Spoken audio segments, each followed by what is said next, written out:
इसलिए उन्होंने मुआवजे में क्या मांगा? नौकरी नहीं मांगी, रिजर्वेशन नहीं मांगा, आईएएस पीसीएस की सीट नहीं मांगी।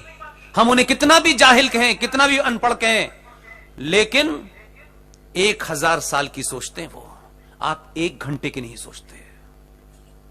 जब मुआवजा मांगा तो कहा गया कि जो हिंदुस्तान में मुसलमान भाइयों की प्रॉपर्टी को आपने हिंदुओं को दे रखा है, इस प्रॉपर्टी को वक्फ प्रॉपर्टी घोषित कर दिया जाए और उस पर मालिकाना अधिकार हमारा कर दिया जाए। एक ही झटके में राजीव गांधी के उस फैसले ने अरबों खरबों रुपए की इस देश में प्रॉपर्टी जो सरकार की थी, जो सरकार ने अपनी चॉइस से पाकिस्तान से भागे हुए हिंदू महिलाओं और बच्चों को दे दी थी, वो एक ही झटके में वक्फ प्रॉपर्टी में चली गई और उस पर मालिकाना अधिकार मुसलमानों का हो गया। हमको यह घटना पता ही नहीं है।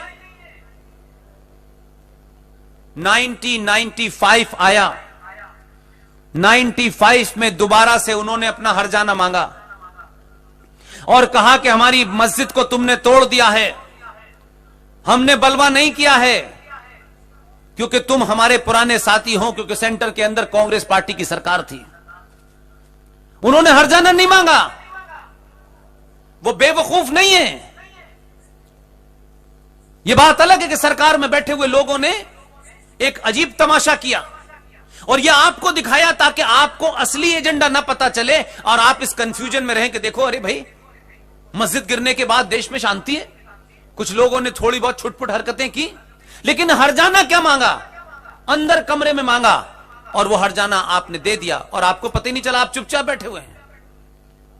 उन्होंने हर्जाना ये मांगा कि आप हमें हमारी कौम के साथ जो नाइंसाफी हुई है, अपने घाव और अपनी तथाकथित तफलीक को कैसे बेचा जाता है, क्या मार्केटिंग की जाती है, यह समझने की बात है। सरकार को लगा कि बाबरी मस्जिद तो अब चली गई, तो ये जो आहत हैं, जो बहुत ज्यादा आहत हो जाते हैं, उन्होंने कहा कि क्या करें, तो तत्काल सरकार ने जो आदमी 1998 में मर गया था उसको भारत रत्न दे दिया, मौलाना आजाद को 1992 में। उन्होंने कहा इसको आपने भारत रत्न दे दिया, इससे हमें क्या फर्क पड़ता है, इससे हमें क्या लेना देना है। जब दे दिया उसके बाद ये बात कही, नहीं हमें तो कुछ और चाहिए। तब पहली बार नरसिम्हा राव की सरकार में 1993 के अंदर कांग्रेस पार्टी ने एक ऑर्डिनेंस जारी किया और बिना किसी से पूछे, ना उसकी कोई एक्सप्लेनेशन है, ना उसका कोई बेसिक उसका कोई नैरेटिव है, ना ही उसकी कोई डेफिनेशन है, उन्होंने एक अनाउंसमेंट किया कि भारत के अंदर 5 मजहब के लोग माइनॉरिटी में हैं। उन्होंने कहा सिख 1.5%, 40,000 सिर्फ 40,000 पारसी, 1.25% सिख, 3% ईसाई, 1% बौद्ध और 16% मुसलमान। और आपने अनाउंस कर दिया नेशनल कमीशन फॉर माइनॉरिटीज। अब पारसी इस देश में 40,000 हैं, वो इतने संपन्न लोग हैं कि वो आज तक जानते ही नहीं है कि माइनॉरिटी कमीशन से कोई फायदा भी मिलता है। सिख लेता नहीं है, बौद्ध को पता नहीं है, ईसाई पहले यहां ईसाइयों को इतना मजबूत करके गए हैं कि उन्हें आपका कुछ चाहिए नहीं। सारा करोड़ों का बजट मुसलमानों को जाता है। उन्होंने चीजें ऐसी मांगी जिससे वो आपसे हजारों साल लड़ सके। आप होते तो मकान मांग लेते, आप आलू के प्याज के दाम कम करा लेते, इससे ज्यादा नहीं करते। तो 1993 के अंदर नेशनल कमीशन फॉर माइनॉरिटीज बना और करोड़ों का उसका बजट है, जिसका 90% इन्हीं के पास जाता है। तो 93 में यह हो गया। फिर 95 आए तो नरसिम्हा राव को लेकर के अजीब किस्म की तकलीफें थी। फिर दोबारा से ब्लैकमेल किया और आपकी लीडरशिप ब्लैकमेल होने के लिए तैयार थी। उन्होंने कहा वक्फ प्रॉपर्टी एक्ट में हम एक फर्दर अमेंडमेंट चाहते हैं। उन्होंने कहा यह भी कर देते हम। 1995 में वक्फ प्रॉपर्टी एक्ट के अंदर फर्दर अमेंडमेंट हो गया। हमको वो भी नहीं पता कि क्या अमेंडमेंट हुआ।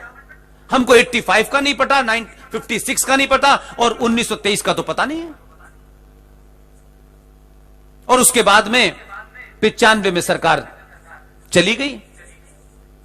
उसके बाद सरकार टूटी फूटी आई, जैसे भी आई, लेकिन आप उनके एजेंडे को देखिए। वो सरकार और संविधान और पार्लियामेंट के अंदर कभी 50 से ज्यादा नहीं थे। हाईएस्ट गिनती उनकी 50 थी एक बार, नहीं तो 2 जीत गए, 4 जीत गए, कुल मिलाकर 10-12 होते हैं वो। लेकिन उनकी मैं बार बार जो आपकी तरफ इशारा करना चाहता हूं कि उस समाज की सामूहिक शक्ति ने देश की संसद को घुटनों पे खड़ा कर दिया। वो आपकी गिनती में कम है, लेकिन आप 90 करोड़ होने के बाद एक बार भी अपने राष्ट्र के हित में, अपने निजी हितों से ऊपर उठ करके एक बार भी सरकार को घुटनों पे नहीं ला पाते आप, क्योंकि आपके निजी एजेंडे बहुत हैं। और क्या हुआ कि अटल जी की सरकार आ गई, अटल जी की सरकार चली गई। जैसे ही गई 2004 में उन्होंने अपना एजेंडा निकाला और कहा कि मोहतरमा, वो जो जनपथ में रहती है,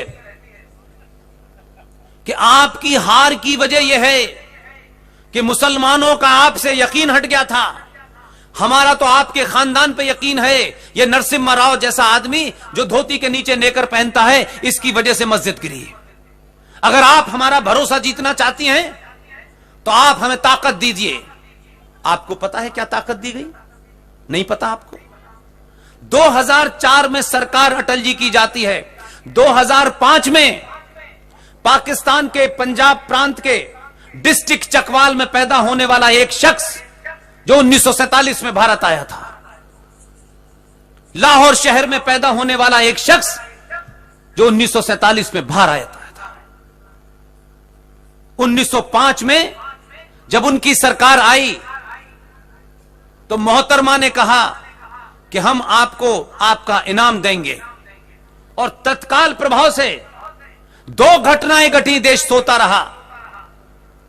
और 2 घटनाएं यह हैं कि एक का नाम था मनमोहन सिंह, जो पंजाब प्रांत पाकिस्तान के चकवाल डिस्ट्रिक्ट से आए थे, और दूसरे साहब जो लाहौर से आए थे, वो दिल्ली हाई कोर्ट के चीफ जस्टिस बन के रिटायर हुए थे, जिनका नाम था राजेंद्र सच्चर।